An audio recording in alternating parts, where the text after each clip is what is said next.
Hey everyone, welcome back to the 90th minute. We are some of your hosts. We got Lucas and myself, Liam. As you can see, Waz and Greg, our other co-hosts, they are not here. They are busy tonight. What are they doing?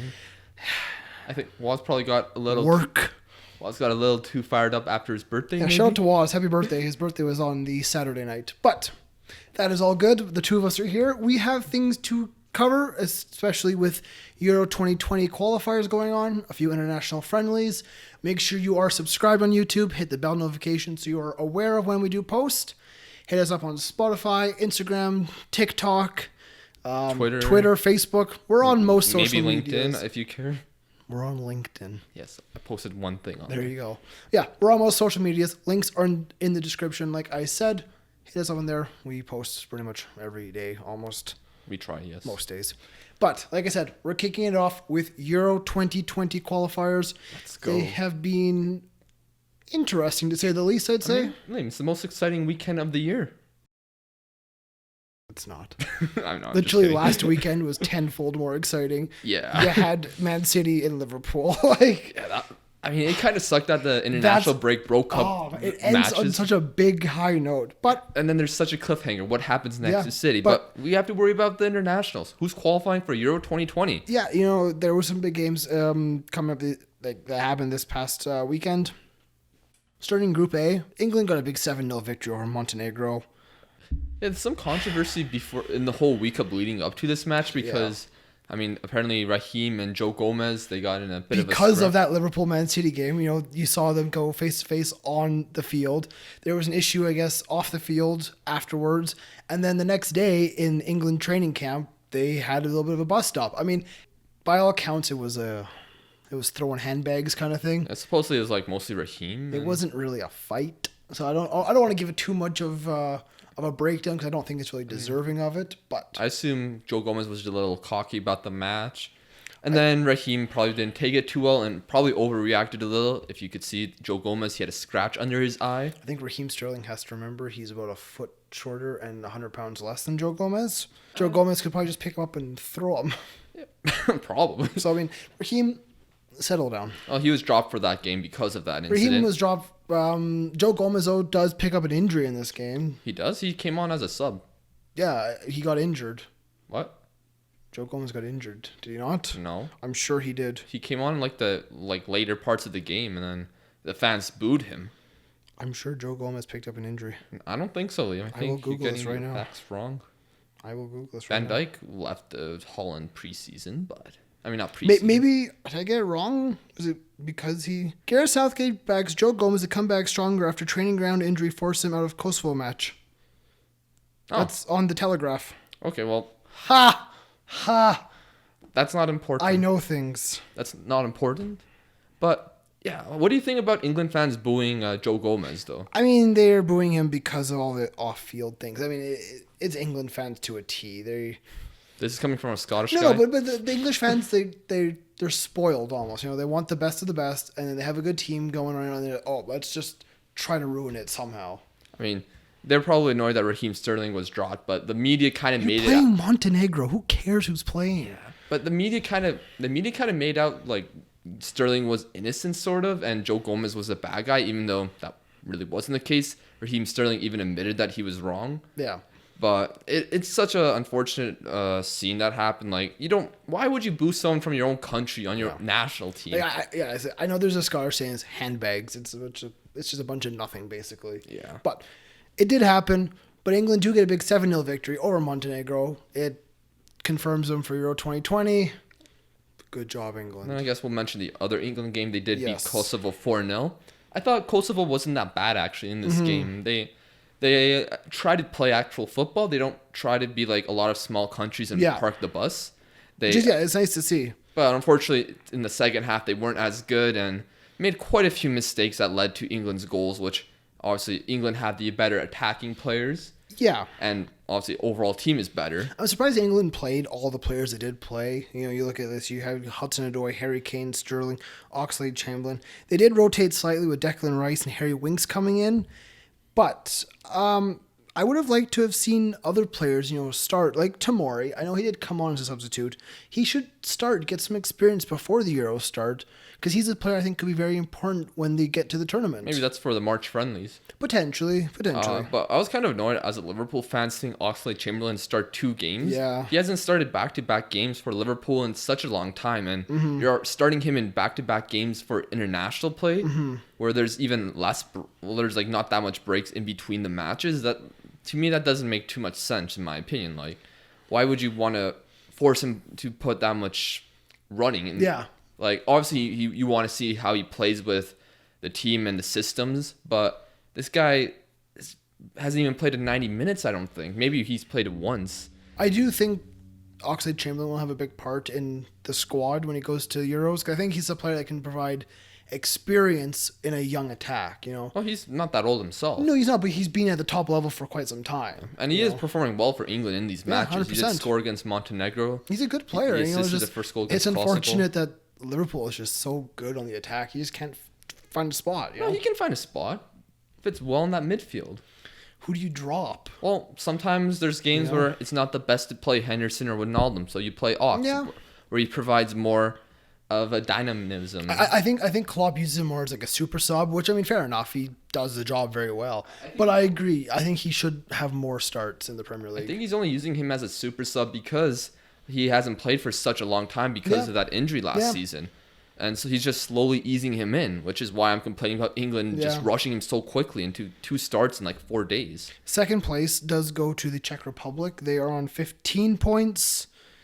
It's not confirmed yet, second place, though. No, they've qualified. They have. Good Congratulations, job, Czech Republic. Is this the last match day? Yeah, they already played all the matches in that group. Big for the Czech Republic. They haven't really been that good of a national team. But then again, for a while. I think if you look at that group, Kosovo, Bulgaria, Montenegro, I think Czech Republic are deserving of second spot there. I know they had a good Euros in 2012. Yeah. It's good to see that they're starting for the Czech Republic. Were the Twardzik brothers playing? The Twardzik brothers. There's Philip and something Twardzik. They used to play for Celtic a long time ago. I don't even know if they're still playing. Probably. I haven't heard that. I haven't heard about them for a long time. So, if you know what I'm talking about, yeah. Anyways, let's move on to Group B, because that saw Portugal get a big 6-0 victory over Lithuania. Yeah. Cristiano Ronaldo scoring a hat trick. That is. How many hat tricks has he scored, Lucas? Too many to count, honestly. Yeah, this is big for Portugal. Obviously, there was some concerns like maybe they won't qualify, but their matches this international break were against Lithuania and Luxembourg. So realistically, you would expect them to win those 2 games or those 2 matches, and they obviously did. Ronaldo played very well, and they qualified 3 points ahead of Serbia, who will have to qualify through the playoffs. But Portugal joined Ukraine, which is massive. It was his 55th career hat trick. 55th? Yeah, and 9th for Portugal. And it's big for Ronaldo, too, after some criticism he had from his last few matches with Juventus, where people are saying, he's not playing so well. Or that's just Waz. Waz just says he's past his best. I mean, no, he's not. Sorry, Matthew, no. He didn't play too well last few weeks, but that might have been due to an injury. And but then again, Lithuania, not a powerhouse. Or Luxembourg. No, but not. But Serbia, they did get a 3-2 victory over Luxembourg, so they made a bit tough work over that. Match day 10, though, our most current match day, Serbia drew Ukraine 2-2. Now, this was one of our 1v1 predictions. Yes. Link in the bio for our 1v1 predictions. Make sure you hit those up. They're pretty good. Ukraine had already qualified for the Euros. Serbia, they needed the win. They didn't get the win. I think it would be hoping for a lot to say that if they won, they would have qualified. Because Portugal were playing the 2 worst teams in the group. So even if they'd have to have Portugal lose or tie against Luxembourg or Lithuania, what are the odds of that happening, Liam? Very, very low. But they almost did win Serbia. It took a 93rd minute goal for Ukraine to tie it up. Imagine if that had importance for the qualification. You'd be gutted. You look at Serbia, Dusan Tadic and Mitrovic both get goals for them. Those are 2 good players to have on your side. And you go back through the lineup, you have Milinkovic-Savic. Kolarov is still there. They have decent players. Yeah, they've definitely been one of the international teams that have Luka underperformed in recent Milivojevic, years. yeah. Like they were in the World Cup last in 2018, but they didn't perform too well at all, and there is a chance they may not qualify. They may have to potentially face up against the mighty Scotland. They wiped the floor with us, I gotta be honest. But yeah, their route to Euro 2020 has gotten pretty difficult. I think they have quality to qualify though. Yeah, to make it. I do think Serbia's a half decent side. Yeah, if you look at the League C, they do look like the favorites. Yeah. So Group B ends with Ukraine on 20 points, Portugal on 17, and then Serbia on third on 14.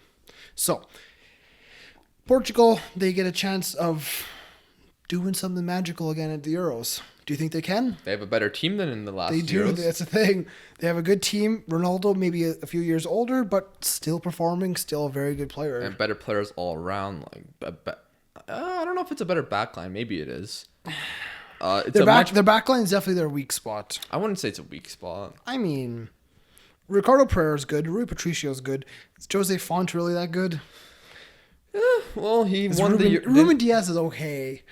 I mean, I don't think it's the worst thing in the world. It's not terrible. Like if those players work under the structure, then I don't think it's much to worry about. They got a solid midfield. I think. Bernardo Silva will always pop up with goals. Andre Silva is not too bad. João Moutinho, Bruno Fernandes. Yeah. Then Diego Jota. Then Neves. Mm-hmm. Can't forget about him. João Cancelo. João Moutinho. Yeah, they have actually a good side. Ruben Semedo, don't let him on the field. I don't like Ruben Semedo. He's on their squad? Ruben Semedo, yeah. Wow, the Olympiacos man that Liam does not like. He ruined Olympiacos. Yeah, but Ukraine finished ahead of Portugal, which is kind of surprising. Yeah, I mean, Ukraine have been, I think, one of the bigger shocks of this Euro qualifiers. Mm-hmm. To be top of this group with teams like Portugal and Serbia. I mean, two teams who have, very recent Euro and World Cup qualifications. I mean, yeah, Ukraine done very well without any superstar players. I mean, they got some good players like Yarmolenko, Kovalenko. I know this Shigankov guy is pretty promising. Mm-hmm. But obviously, I don't know much of these players too well, but I am looking forward to seeing how they perform in the Euros next year. And of course, they have, what's the man's name? Zinchenko. He did not lose his left testicle, He just Liam. injured it. He injured his left testicle, so, he got balls up a little bit. Okay, man. Group C. This is my favorite group, I gotta be honest. I like Group C.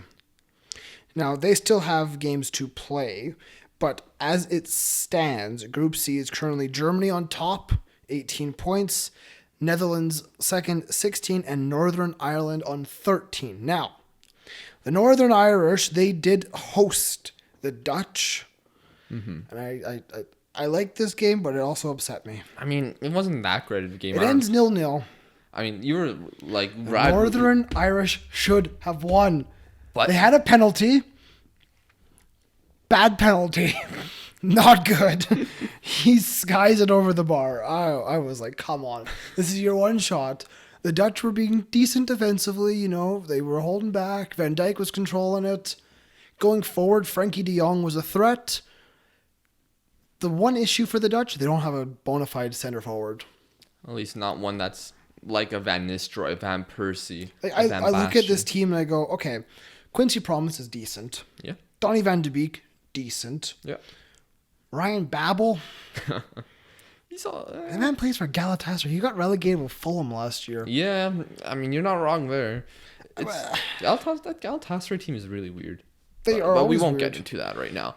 I think the center forward role is the biggest weakness for the Dutch. I mean, their midfield is great. You had Gini Wijnaldum on the bench. But you have Luke De Jong, you have Frankie De Jong, you have decent players in there. I know Memphis Depay has played well for the Dutch. I don't think he was playing in this international. He wasn't. I don't think he's a center forward though. But he's scored so many goals for them. Yeah. He's done so much for this Holland team. Is he a guy though that can raise your team to potentially win the Euros? On his best day, yes. I think when you watch him at his best performances, it's unplayable, honestly. That's a that's a question mark. And I mean, it's something that I think we're all looking forward to seeing what happens in the Euros. Will some just random Dutch wonder kid show up in the next 18 months? Who knows? I mean, there are two guys that could potentially fulfill that role. There's Daniel Malen, who plays for PSV. Yeah. He's been doing really well for the club, and he's still only like 21 years old or something, and he's scoring quite a few goals. And then another guy that maybe not many people know about, but Walsh should know, but he probably doesn't. It's a guy from AZ Alkmaar, Myron Boadu. He's only 18 years old. He's suffered a few season-ending injuries in the last few seasons. But this season in the Eredivisie, 12 matches, 8 goals, 3 assists. And then in the Europa League, 10 matches, which include qualifying matches, and 6 goals. So those bad numbers, yeah. This guy is, even with the injuries he's had in the past, he's providing for his club. And maybe he's someone the Dutch could look forward to, but maybe someone that you bring on the squad if just maybe he might be able to step up with a goal. And maybe he just takes his chance, right, and runs with it. You never know. Like he's only 18. Like there's so much time left in his career. But like it's insane his goal scoring output. The Dutch always seem to find a wonder kid somewhere. So I mean, not after Euro 2012. Euro 2012 to. No, after the 2014 World Cup, actually. We'll get into that. We'll break down the decade. Don't you worry, Lucas. Yes, but the Dutch were not good in not 2016. Not today, but in a future episode, we will definitely break down the decade that was kind of thing. Yes. So, like I said, the Northern Irish, they get a point at home with the Netherlands. It was a 0-0 draw. Of the game on match day 9 was Germany. They win 4-0 over Belarus. Yeah. Not much to be said there. Match day 10 has not been played yet. But it doesn't really matter. Not really. Germany hosts Northern Ireland, and the Netherlands are at home to Estonia. Yeah, so we know Germany and Netherlands have both qualified. We spoke a lot about the Netherlands, how they have so much good pieces, just they may be missing one. What about Germany? Germany, again, I think they have a good side. I mean, they have some incredible players at their disposal. We asked, is Joachim Löw the man to lead them into these Euros? The German national team has said yes. Let's see how they do. I mean, they had such a terrible World Cup. Let's see if they're able to rebound. Yeah, I mean, they got a decent team. I think you can't argue about their midfield or their attack at all. Even without Leroy Sané right now, their attack is still deadly. But it's just that back line. Like, I know I'm ignoring the goalkeeper. Nico Scholz, but Robin Koch, Matthias Ginter, and Lucas Klostermann. Hummels is no longer allowed on the national team. For some apparent reason. And Niklas Sula, he's got the ACL injury, so... Jonathan Tah is an option. I know you love him so much. Yeah, You have Nicholas Stark. Yep. He's okay.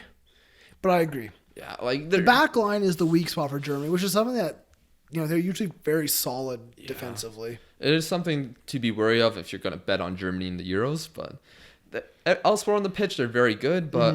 If they play against a team that might have a better attack than them or a similar attack to Germany, I think they may suffer. Yeah. I mean, Germany's a team that I think will always be on the short list of potential favorites to win the tournament. I don't have them winning it, but there's a lot that can happen in the next year, right? But I don't want to hate on guys like Ginter, who plays for Gladbach, because they're currently first place in the Bundesliga. I'm actually not sure. I assume he's been playing in the Bundesliga. But yeah, it's something to consider, but Germany are qualified, so yeah, good on Germany, good on the Dutch. It's good to see the Dutch back in a national tournament, international tournament. It's been quite some time. They finally won one though.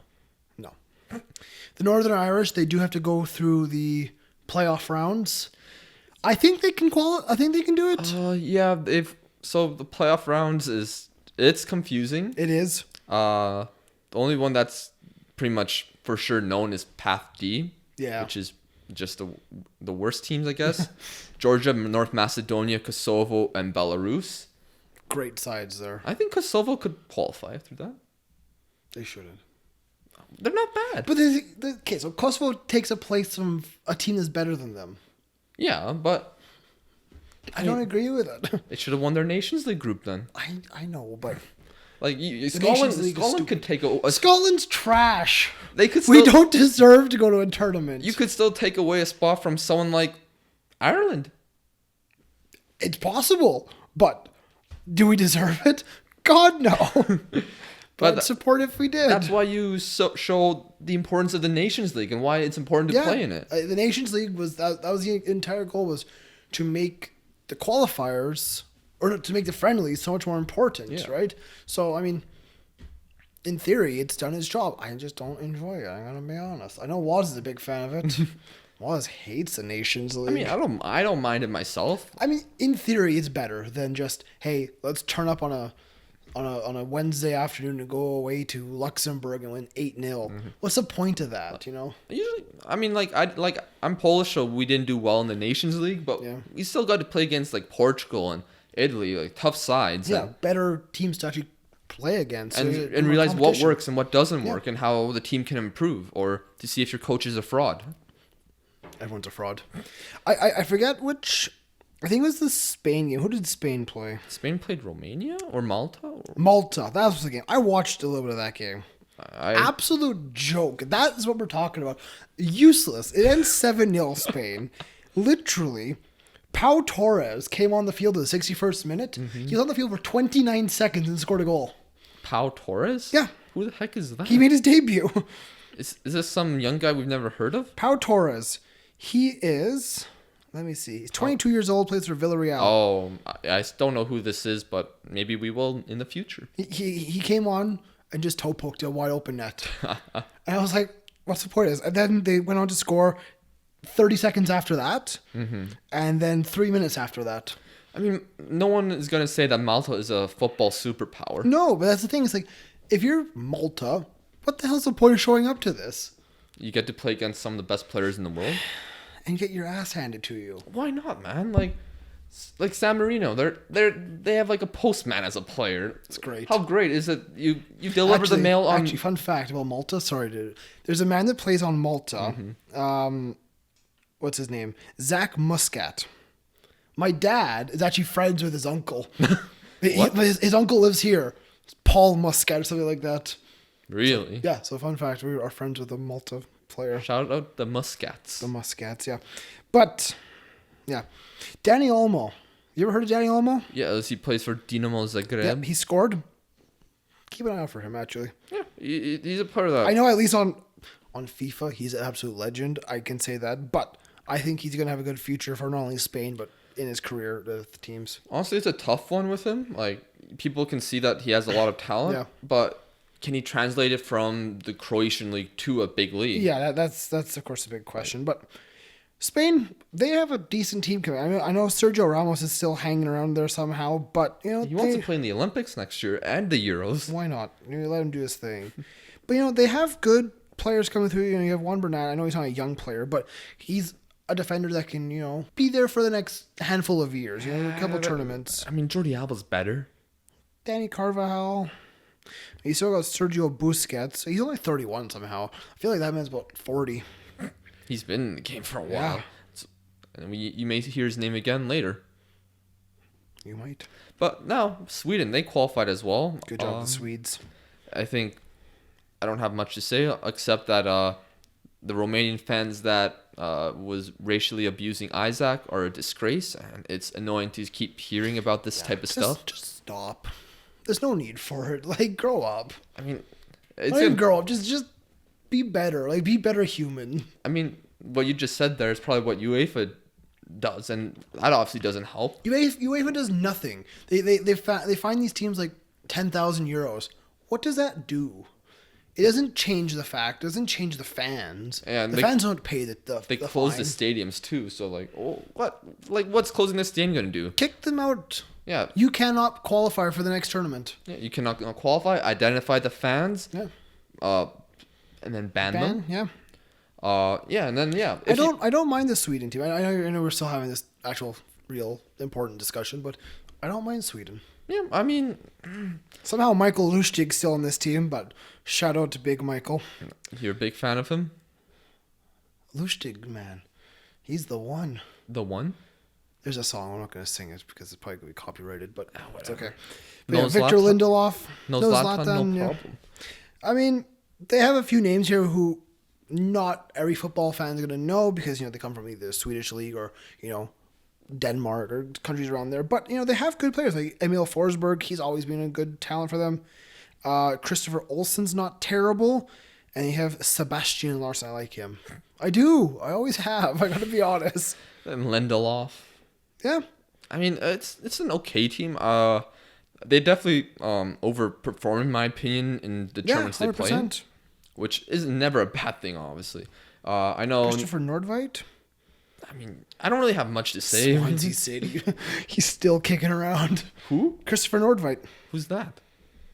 It's spelled Nordfeldt. But it's pronounced Nordveit. Did he play for Celtic? I don't think so. Okay. He plays for Swansea. Oh, I mean... I just remember him from the Premier League like 5 years ago. He's only played 24 matches for them since 2015. Yeah, things happen, okay? How's he still getting called up? Because he's not good. How is Michael Lustig getting called up? The man's 32. His legs are gone. 32 is not that old. Celtic sold him because his legs were gone. We sold him. It's your loss? This is the Scottish Premiership. You don't need much to play there. Obviously, Michael Lustig is too good for the Scottish Premiership. We got Jeremy Frimpong now. The man's an absolute beast. Frimpong? Yeah, we signed him from Man City. 18-year-old. The guy's a legend. Oh, yeah. He's Dutch, but he was born in England with an Irish accent. Real weird, but you love to see it. The guy's just he doesn't want to defend. Oh, really? He has no interest in defending. He just wants to go forward. I go, yeah, go on, Jeremy, go. What position does he play? Right back. All out attack. I mean, at least you have a good right back. He's not even our starter. He's just our Scottish Premiership starter. We have two. Who's your other one? Hatem El Hamed. Okay. Yeah, he's good. He's the one. But moving on. Let's move on. Exactly. We skipped a group. We skipped a few actually. Okay, yeah, Group D. Yeah, Group D. This group still hasn't finished. All the matches still need to be played, which happened on Monday. Mm-hmm. This is one of the big groups because not everything is set yet. Teams still need to qualify. Denmark are on top with 15. Switzerland second with 14. Ireland on 12 in third place. Yeah, so pretty much Ireland played Denmark. Must win. Yeah, Denmark. Denmark just needs a draw. Ireland needs a win. It is in Ireland. This was another one of our 1v1 predictions, so make sure you are subscribed so you can see these. Yeah, but it's likely Switzerland are going to win. Switzerland will probably top this group. They play Gibraltar. I mean, if they don't win, that's a disaster. Yeah. Probably the biggest catastrophe since... I don't know. Since FIFA got invaded. Since Granit Xhaka.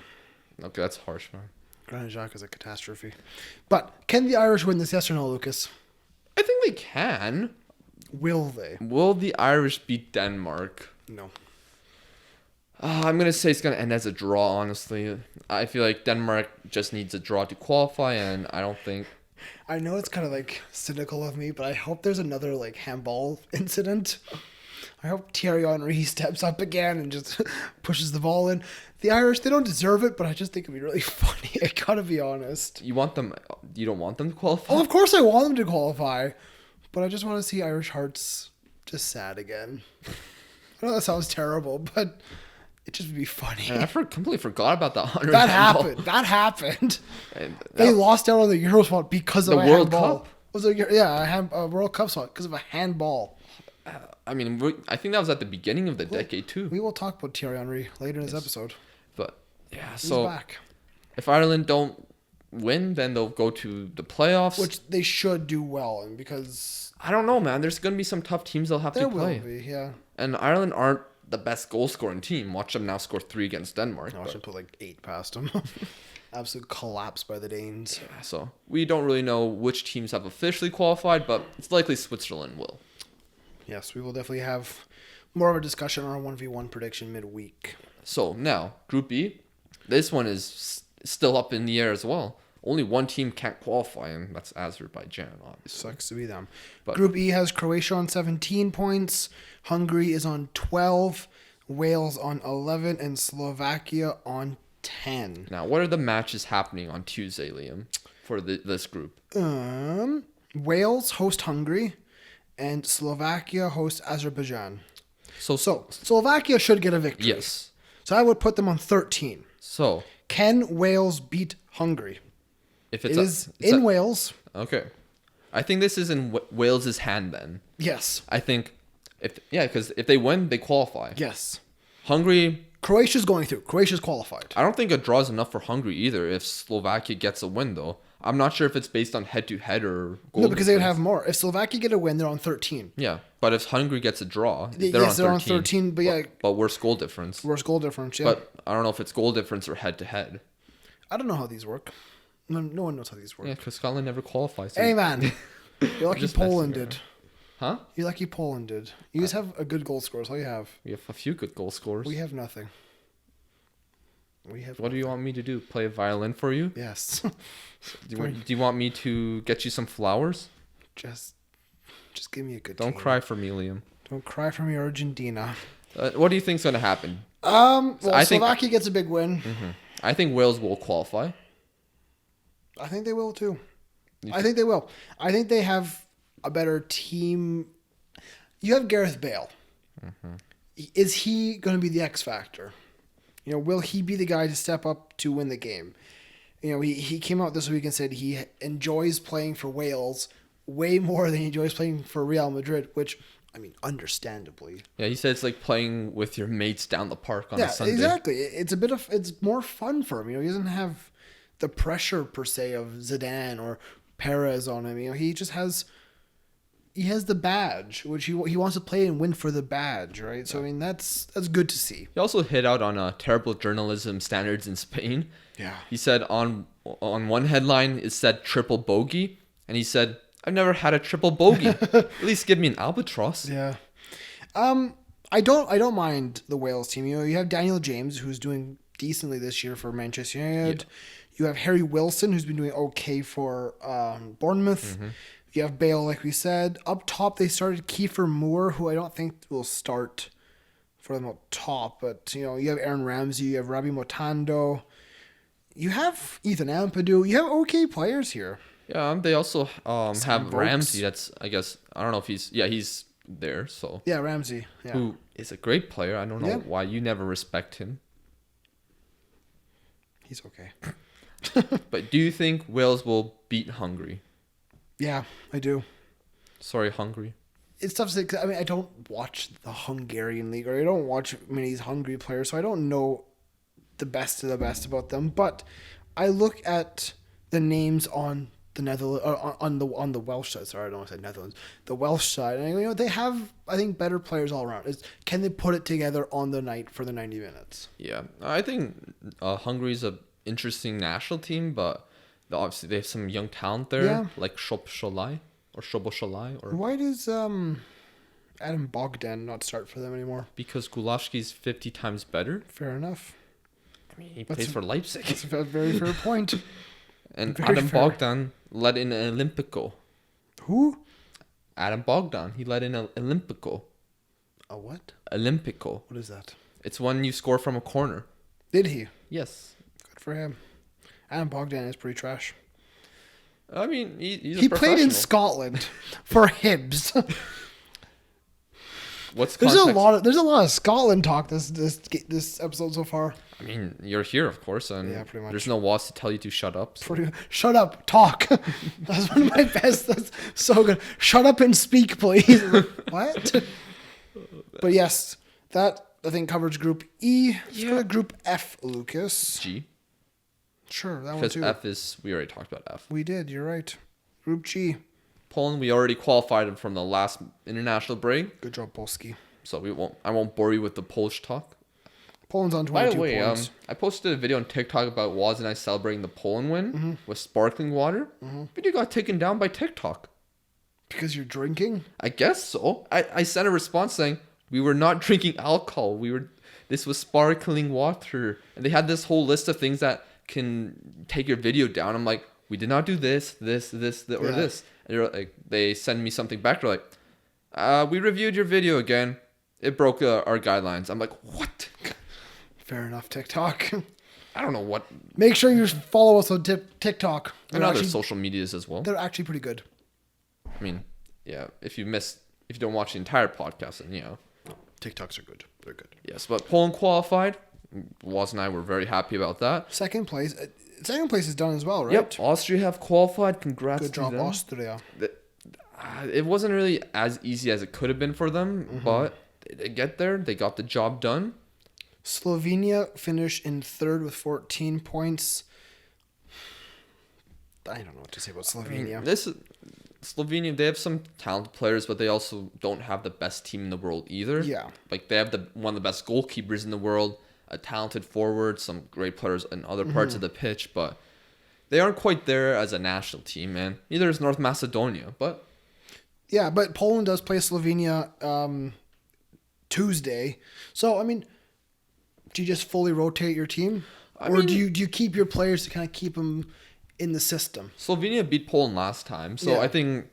I don't know if they're going to start Lewandowski. They brought him in as a sub last game because he had some surgery. But maybe it's something for the coach to experiment, try something unique. Yeah. It's definitely a possibility for them. And in North Macedonia, they still have a shot at qualifying. They're in the League D for the playoffs. Israel, they did score against Poland. It was whatever. If the group's done, I mean, yes, these teams are still playing and they're still fighting, but the intensity is not there. Like, you'll see in the Ireland-Denmark game. But let's keep it moving. Group H. This one is an interesting one. I mean, I guess the Turkey-Iceland match was kind of big because Iceland still had a chance to automatically qualify. France, they are top of the group with 25 points. They are runaway leaders there. Turkey, though, are second place on 23. And then you have a decent gap between that. Third is Iceland on 19. So in the most recent fixtures, Iceland, they won over Moldova. Turkey won over Andorra, and France over Albania. But the important one was Turkey versus Iceland. Yeah. And man, it wasn't a great match. No. I didn't watch the whole thing, but the parts that I tried to pay attention to were not that exciting. But, I mean, Iceland were pushing, Turkey were pushing, kind of. It ends 0-0. I mean... both teams would be disappointed they weren't able to get a victory, but Iceland especially because, they don't automatically qualify now. Now they're in the Nations League, the playoffs. The playoffs, yeah. Turkey fans were going nuts, flags everywhere, waving the Turkish flag, everyone happy. I think they have a pretty decent team. Turkey's not terrible, yeah. I mean, I think their backline is, their center back pairing is actually pretty good. Yeah, I mean, Soyuncu's been a revelation at Leicester City. And Demiral plays for Juventus, although he hasn't really played too many matches this season. He was very highly regarded in the summer, and he actually might get sold to another Italian team in January. You still have Hakan Çalhanoğlu from AC Milan. You have Cengiz Ünder. And Burak Yilmaz still going. Burak Yilmaz, yeah. You don't have Arda Turan anymore. He's off in who knows where. The less we talk about Arda Turan, the better. That man, what a failed career he had. It's actually shocking. From Barcelona to just nowhere. Yeah, I remember when that transfer was happening. Stupid transfer. I remember he's had this announcement like, "Oh, I'm joining a club soon," and people were like, why is he leaving Atletico? Where's he going? Yeah. What team is he going to go to? Then he's in a Barcelona kid. I'm like, what sense does this make? This is like an Antoine Griezmann. You're a clown. No, Griezmann somewhat makes sense. No, Griezmann's a clown. This one, the Turan one, made no sense. Turan actually was doing very well at Atletico. Yeah, he was. Which was why it made no sense for him to go to Barca, because his style didn't fit at Barcelona. No. And he did nothing there. And then he shot a gun in a hospital or something. He did that, you're right. And he got arrested for that. I don't know if he went to jail for it or not. I don't know. It's such a weird career, honestly. It is a very failed career. But let's keep it moving. Group I. Oh, God. Belgium are on top, 27 points. Second place is Russia. And then 1,100 bajillion miles away is Scotland in third with 12. We're bad. Liam, Scotland or just... We're at -5 goal differential. Even worse goal differential. In Kazakhstan. Look at San Marino. The San Marino is -45. Hey, they scored a goal. They did score a goal. Big up San Marino. But Liam, how disappointed were you from this qualifying? I mean, when this group got announced, I said to myself, we're not qualifying because we are nowhere near Belgium and Russia is by far better. Mm-hmm. So I said, okay, we'll go through the playoffs. I still don't have faith in us because we are bad. I said as long as we were competitive in this group, I'd be happy. First game loses to Kazakhstan. Exactly. Beat the 3 below us, comfortably beat them, and then challenge Russia, challenge Belgium, give them a good match. I remember when we played Belgium. Was it match day 7 we played them? No, we played Russia. Yeah, that game 2 against Russia. Half time, I looked at the score, 0-0. Okay, away in Russia. We're doing well. Let's hold on here. 4-0. Just an absolute collapse. Like, is it match day 6 we played? When did we play Belgium? Because I remember that one was just a not happen. Yeah, at home in Scotland. We're like, okay, guys, good start. Have a good game. I don't know what. Lukaku in the 9th minute. Thomas Vermaelen 24th minute. Toby Alderweireld 32nd minute. Well, there's the game done, boys. It's 3-0. It's half an hour. Jesus, like, what did we even show up for? It's like, oh, then we had a good second half. We only let 1 goal in by Kevin De Bruyne. Well, I don't give a shit. We did nothing. Like, still lost 4-0. It's just, this is a heartless team. I gotta be honest. But with your chance at Euro 2020, you're in a path.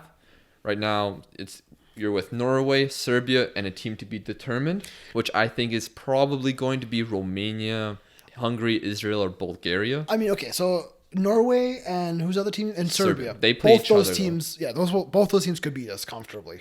But you wouldn't have to face them until the final.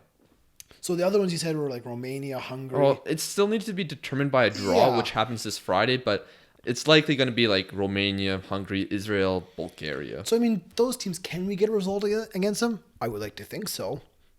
Are we? I mean, you beat Israel in the Nations League, no? We did. We did. Bulgaria aren't amazing.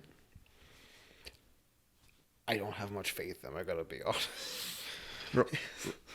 Scotland, the international tournaments, they just don't go well together. And the one I remember you guys qualified for one in the 90s. Well, I obviously wasn't alive. Yeah, exactly. I have not been alive for Scotland being in a national tournament. International ones like after. I think it was. When was the last time they were in one? A long time ago. So I know that I don't know if it was the USA World Cup. It was a World Cup where England missed out, and then Scotland qualified somehow. But apparently Scotland had a bunch of players from England in their team. The last major tournament they qualified was 1998 World Cup. Awesome. So I was just born. You remembered that quite well, Liam. Yeah, something like that. How are they doing that World Cup? I mean, I guess we'll mention the other playoff groups. We already mentioned Path D. Path B has Bosnia and Herzegovina. The other 3 countries are yet to be determined. But my guess it's going to be probably Northern Ireland. Well, actually, I don't know because only one team is determined in League A as well, which is Iceland. And I have no idea. This Nations League stuff is confusing me with the playoffs for the qualifications. I don't know what's going to happen, what the paths are going to be. We'll know by Friday. It's best not to speculate about it. The final tournament, the last tournament we were in, so 1998 World Cup, we won 0, drew 1, and lost 2. So you got to the round of 16? No. We in our group stage. How many teams were in your group? There's 3 games. You said 2 losses, 1 win and a draw. No, 0 wins. Oh, 0. 1 draw, 2 losses. Who did you draw? I don't know. It doesn't say. I mean, Liam, just go on World Cup 98 Wikipedia page. I mean, that would have been smarter. I'm just at the Scotland national team Wikipedia. Yeah, no, you don't do that. I don't know, man. Like, I can find it here. Yeah, you guys were in Group A. You lost to Brazil only 2-1. Hey. Brazil made the final. Good team. You tied Norway. I don't know how good. They had Ole Gunnar Solskjaer probably back then. Probably, yeah. And you got smacked by Morocco. There we go, boys. Barely lose to Brazil, get smacked by Morocco. That is so Scotland. Jeez. Well, to be fair, Norway beat Brazil. 1998 just did not happen, okay? Oh, it did for France, which we already talked about, so that doesn't matter.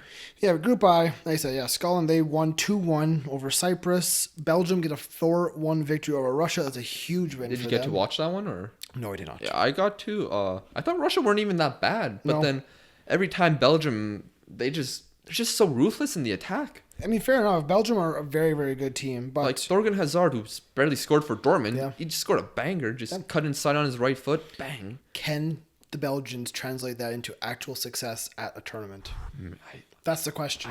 I have a good feeling about Belgium. Do you? The pieces are starting to fall into place for them. I know the pieces have been there for past 2 tournaments. Their backline isn't the best. Like Dedrick Boyata played. I know you're a big fan of him. He's okay. But yeah, it was like Vermaelen, Boyata, Alderweireld. And I know. I mean, probably Vertonghen would play. Yeah, Vertonghen, Alderweireld. That is probably their center back pairing. But then again, they've been trash for Spurs. So where does Vermaelen play? Thomas Vermaelen. He plays in. Where does he play? I don't know. Where does he play? Japan? Does he actually? What? That's nuts. Does he actually? I guess he's joining Iniesta and David Villa. Thomas Vermaelen plays for Vissel Kobe. Yeah, the same team as David Villa, Iniesta, Fernando Torres played for that team. Why not? But yeah, the further forward you go, it's more and more dangerous. You got De Bruyne and Axel Witsel. You have Thorgan Hazard. You have Eden Hazard. You have Dries Mertens. You have Lukaku. Yuri Tielemans came on. Michy Batshuayi came on, and Jason Denayer came on. Yeah, Denayer he hasn't had the best season. I guess. Like him. I liked him last season. Him and Van Dijk together were so good. Man, that was a good defensive pairing. Well, hopefully he builds up some form and maybe he'll be part of that back line. Yeah. I think honestly, if their defense is fine, they could win it. If their defense is solid, yeah. Honestly, they could have won the World Cup, but they just couldn't beat that France side. France is very good, that World Cup. Yeah. Honestly, if Hazard's feeling it, Hazard always feels it for Belgium. He plays so well for them. I don't know. It's going to be really exciting to watch this team. I know people aren't the biggest fans of Roberto Martinez, but honestly, I think he does well when he tries to play attacking style of play and he has great players with him. So why can't they do well? I agree. On paper, they should do very well in this tournament. Unlike the previous fraud of a manager, I think Wilmots or whatever, he's actually gotten them to play well and reach up. They were in the semifinal of the World Cup. That's incredible. Yeah, it was. So was England, but yeah. Group J, Italy qualified. They are top spot with 27 points. Finland, they qualify with 18. Big up the Finns. They didn't even need the playoffs. No. And Greece finished third on 11. That's a terrible tournament for Greece. Same with Bosnia. Yeah, but Bosnia still have a chance. Yeah. I don't know. That's a terrible result for them. I mean, Italy have been playing very well in the qualifying. They have. They got a big 3-0 victory over Bosnia. Goals from Belotti, Insigne, and Acerbi. But Italy, I mean, they have an okay side. You got Donnarumma and net. You got Bonucci still. Emerson, Florenzi, Jorginho, Sandro, Tonali. Hey, big ups. Then you got Belotti, Insigne, Bernadeschi. Got El Shaarawy still on the bench, Mm-hmm. I think their midfield is actually really good. You can put Tonali there. But I know they put other players there. I know you can put Zaniolo there. You can put Verratti there. They have a decent team. I mean, you got Immobile, you have Chiesa, you have Romagnoli. You have decent players for Italy. Their attacking players are also pretty good too, but it's not like 2006 Italy though. No, it's a different team. It is a different team. It's a different era of football for Italy. And while Belotti is improving year by year. He's such a workhorse of a striker. Immobile just can't stop scoring in Serie A, but can they do it for the national team? I think Italy needs a decent tournament. Mm-hmm. They've been off that big pedestal for quite some time. I remember since 2006 almost. I mean, they made the 2012 final. They did. I mean, yeah, okay, so 2012, I'll give them that, but they haven't been a powerhouse since. Your teams like Germany, like Spain, like France have more than overtaken them. Even the Dutch, for a part of their history, overtook them, right? I mean, Germany did do bad in the last World Cup too, but then again, Italy missed the World Cup entirely. Yeah, so did the Dutch. Yeah. So, you know what? Italy, you do you, man. You just need to Is Roberto Mancini still manager? Yes. Big ups to Roberto. Yeah, so it's going to be interesting to see. Tell me about Finland, Lucas. About Finland? This is a team I feel is right up your alley. How's it right up my alley? They're kind of hipster. Hipster? The Teemu Pukki scoring goals for them. Do you think I watched the Finnish Elite League? No, I know you don't. But I'm thinking Finland. I think that could be your team for the Euros. My country is qualified. I don't care. They're your team because you don't think Scotland's gonna qualify. No, we're not. I mean, it's an exciting team. Timo Pukki, I mean, he's a good goal scorer. He's doing well. He's not been doing well for Norwich recently. He started off well in the Premier League, and then he tanked, and so did Norwich. Glenn Kamara, bastard, plays for Rangers. I mean, they have a great goalkeeper, though. They do. Lukas Radecki. I like him. I honestly don't know much about this team. No, they're not a team that you've heard of any of their players, but you know what? They're a team that's playing well as a team. Can they continue that form into the tournament? That is yet to be seen. Do you remember Ermorenko? Ermorenko? Yes. No. He played for CSKA Moscow. I think he got banned from football for like 2 years because he did some drugs. That's good. How is Daniel O'Shaughnessy? How is he Finnish? That man is straight out of Dublin. Oh, let's check his Wikipedia page. That man is definitely not born in Finland. Let's see. Same with Robert Taylor. He was born to an Irish father. I mean, yeah, O'Shaughnessy, yeah. Yeah, he's a Finnish-Irish citizenship, but he chose to play for Finland. Fair enough. Why not? That is Group J. That's Group J? Yep. That is the Euros. Qualifiers. Wow. Done. Incredible. So there are a few games still yet to be played on Match Day 10, like we said. Big one is definitely Ireland, Denmark. That is huge. Other than that, Germany, Northern Ireland could be a bit of an interesting match. Wales, Hungary. Big game there. Poland, Slovenia. Not important. No. That's pretty much it for the remaining games. So, you want to get into the... I want to talk briefly about some international friendlies because there was a few of them. Right. Great. Let's start off with Argentina, Brazil. Argentina gets a big 1-0 victory over Brazil in Saudi Arabia. Because, so random. Lionel Messi, he scores on his debut back for the country, 13 minutes in, and after that, nothing happened. Hey, but there was some controversy around this match. What was the controversy, Lucas? Well, Brazil were not happy with Messi. Why? So, first, Chiche, Brazil coach. So, he was asking the ref to give a yell to Messi. Mm-hmm. Then Messi told him to shut up. Okay. And then Chiche said, no, you shut up. Yeah. So, I mean, handbags, more handbags. I think here's I'm gonna throw this out here. Footballers of the world, relax and grow up.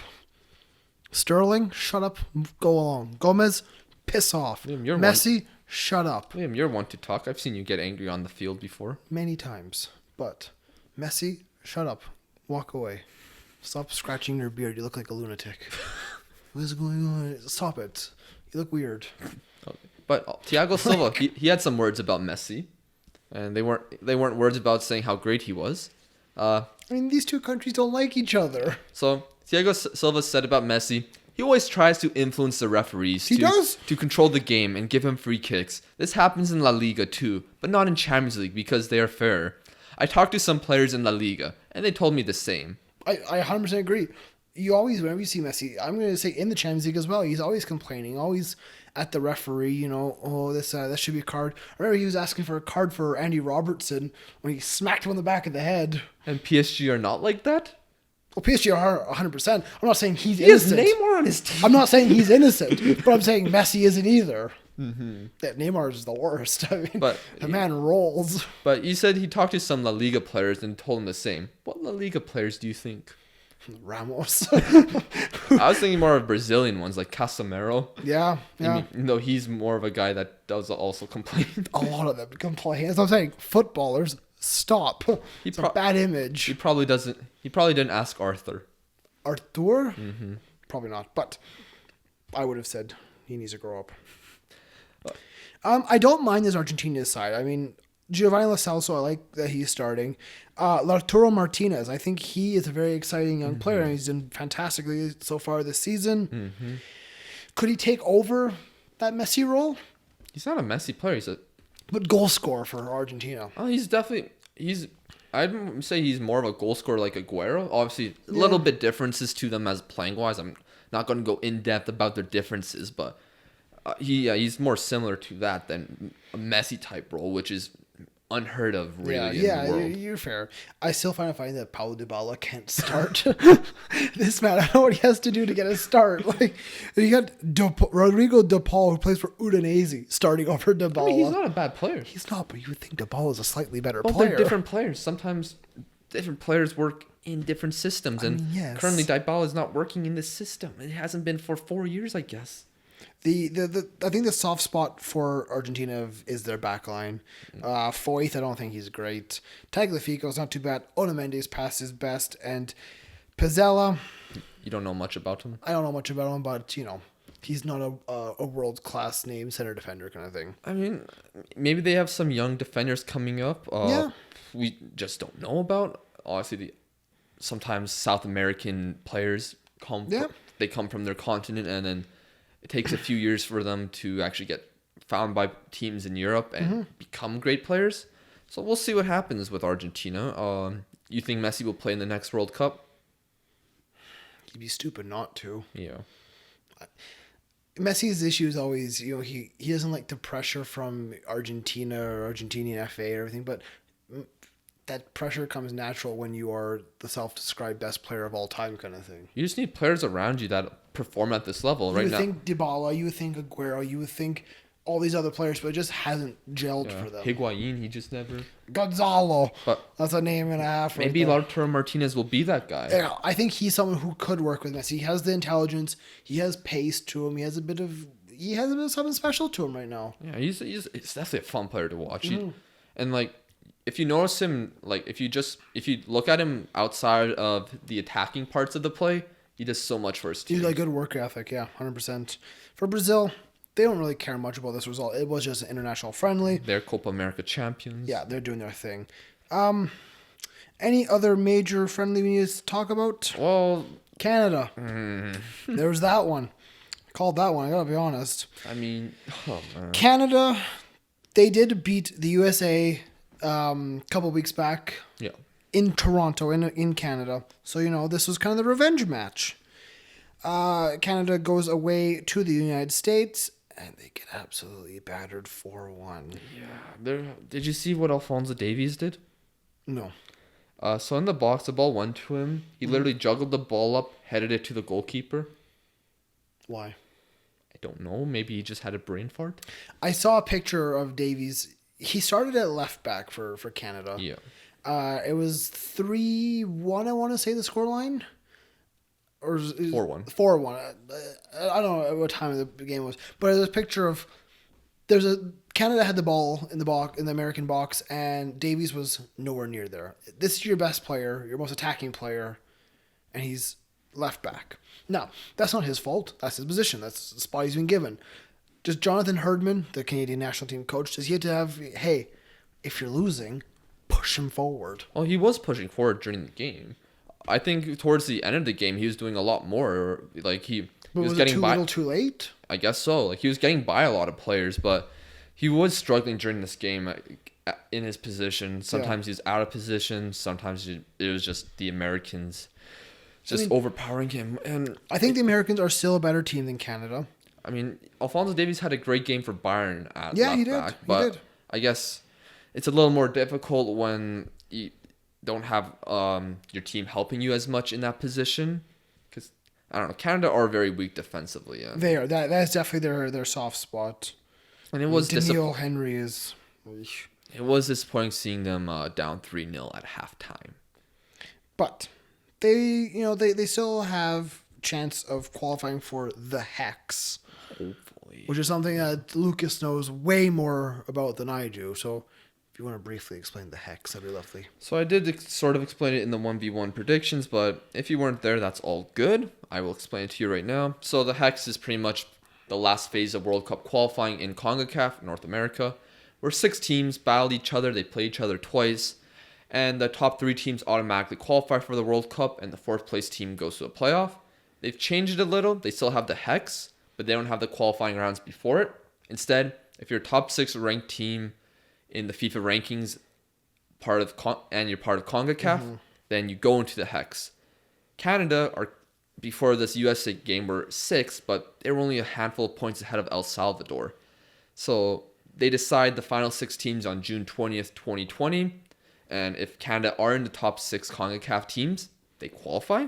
If they don't, they have to go through a bunch of these groups, which eventually leads to like some knockout tournament or something like that. And the winner of that tournament plays against the 4th place team in the Hex, I believe. And then that team plays another playoff game to determine if they go to the playoff. There's a lot of stuff going on. I might be getting some things wrong there because it's confusing, as you can probably tell by me trying to explain it. The CONCACAF Nations League, though, Group A has Canada, USA, Cuba. It's only a 3-team group. Canada is still top of their group on 9 points. USA are second on 6. However, they have played one less game, which is against Cuba, which they will probably win because Cuba has not scored a goal yet so far.